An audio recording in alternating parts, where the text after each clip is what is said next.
Good evening everyone, welcome to Sociology Analytica. This is Pooja, Prasanna, your Sociology faculty. So today I'm going to take up a new chapter, that is work and economic life. This is also a very important chapter. At least one or two questions will surely come from this chapter, and also this chapter is important because most of the concepts whatever we study here, so this you can use these concepts in paper 2 also.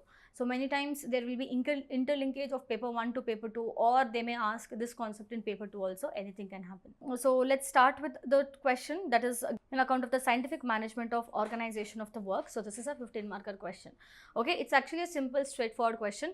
Give an account of scientific management of organization of work. So the thing is, see, here I'm asking directly the scientific management of organization of work. I'm not specifically telling this or that. Okay, so sometimes students may get confused, like what is this? Okay, but the thing is, whenever they ask about the scientific management of organization of work, you actually have to talk about F.W. Taylor and Henry Ford approach. Okay, Taylorism and Fordism. So this is what you have to talk. Okay, Taylorism and Fordism. So this is what you have to write whenever they ask about scientific management of organization. So one after other you can start. So as Taylorism was started first, so we'll see what is Taylorism. Okay, so here he gave a detailed study of what industrial processes in order to break down them into simple operations that could be precisely timed and organized. So basically, instead of doing one worker doing multiple tasks and all that, what he did, he actually broke down the task and he gave the task and he made the task into simpler operation, and he then assigned the task to different set of people. Why? So that we can save the time and also it will be organized. Okay, so different tasks, so different people will be assigned, so they know what they have to do. Okay, and next, it is a system of production designed to maximize the industrial output. See, that is, if you know exactly what you have to do, you go and you do your work. Okay, so everyone will come and they'll do their work, so which eventually what will it will lead to maximization of industrial output. Okay, and Taylor also gave a concept. He did a study on time and motion studies. This means that, see, like what is motion? Motion is movement from one to other place. Okay, if one person is doing all the jobs, so let's say there are some 6-7 departments are there, and one person has to do the work everywhere. So that means what? He has to move the motion or the movement. He has to go from one place to other place. See, we tend to think that okay, it's not waste of time, but then motion itself is a waste of time. So the person more he moves from one part to other part, so the more time he'll be taking. So what Taylor felt that, so we have to reduce this motion, or we have to reduce this movement. Why we have to reduce this movement? So that we can save the time, and time is like money. Okay, here what is his intention? It is to maximize the industrial output. So here if you're saving time, you will be saving money also. Okay, understand? So that is why for the first time he did a time and motion study, which actually proved for him, okay, for from whosoever took up this particular organization of work, for them it actually proved better. That is, they could save the time and they could make more money out of it. Next, moving on to Henry Ford. So don't only focus on Taylorism, you should also write about Fordism also.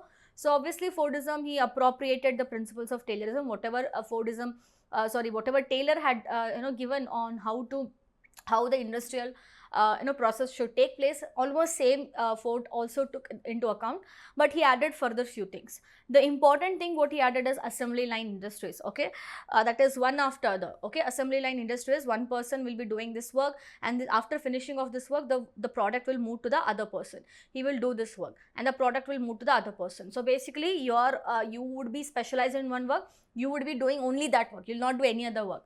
Once your work is done, you will send the product to the next phase, and in that next phase, some other person will be there. He will be doing that work. This is nothing but assembly line industry.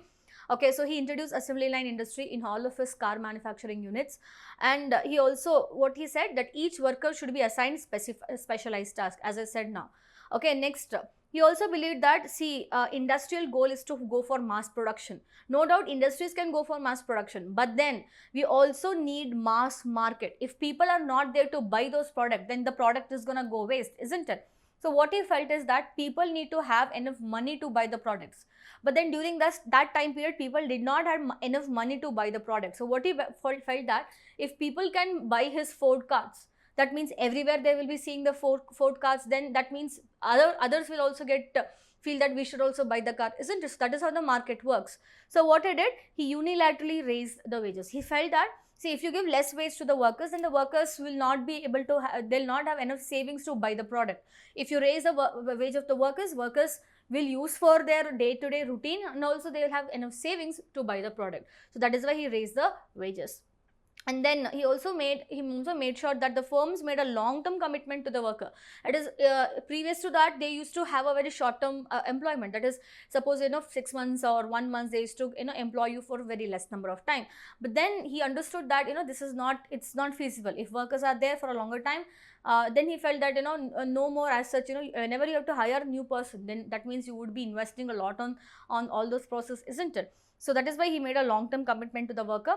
And also wages were tightly linked with the productive growth. So how, if you are productive in your company, if you are more productive, that means more more money would be given, that is more salary would be given. If your production is coming down, if your productivity is coming down, that means no salary, or maybe in terms of incentive, no incentives. Okay. And next also the collective bargaining, he also propagated that there should be a collective bargain between firms and trade unions. Okay. Why? Because during that time period, trade unions were actually on a rise and they had a lot of demands. So what Ford said, that there should be a collective bargaining. There should be, whatever it is there, they have to come directly to the firm and they have to bargain. And if whatever it is there, the firm should make sure that those things will be taken care. Okay. So there should be a reciprocity between firms and unions. So in this way, there won't be any as such problems with respect to the manufacturing process. So this is all about Taylorism and Fordism. And it is a 15-marker question. Just don't stop it here. What you can do is, see, all these things I've given in one line. That doesn't mean you will be writing only in one line. Just explain in, wherever it is required, please explain one extra line or anything. Okay. Next is, don't stop it here, give little bit limitations of scientific management also. So this is basically combining both Fordism and Taylorism, and then you have to give a limitations for it. First and foremost, it is applicable to those industries that produce standardized products, standardized producers or products. That means, so there is no as such change in the product style. Okay, suppose let's say in car manufacturing. So this is suitable only in the car manufacturing sector, because the car model, max to max, let's say in one car model, in one car, so there will be 4 different type of models will be there. So it is very easy to go through this line production, isn't it? But then if it is have multiple different models, if you have multiple different styles, then it is not possible to go for such line assembly model. Okay. Next is, it is very expensive, isn't it? Because once you set up this assembly line, whatever the production you set up, but then let's say you want to change something, you got a new idea, you have to change something. That means what? You have to break that assembly line, you have to add or you have to readjust that whole assembly line to the new idea. So it is very expensive. Not every industrial products could actually go for this style of in the processing unit. Okay. Next, what happened is, see what he said here. So we should raise the wages of the people. Okay. So what happened during this time period? There were certain wealthy countries. Okay, wealthy countries or developed countries. For their, there was a lot of human right activism and other things, and because of this human right activism, so the wage of workers also to a greatly it increased. Okay, the wages of workers became extremely high because of all the revolutionary and other activities, that is protest and trade unions, etc., etc. So unilaterally, the government itself told the industries to raise their wage, especially German.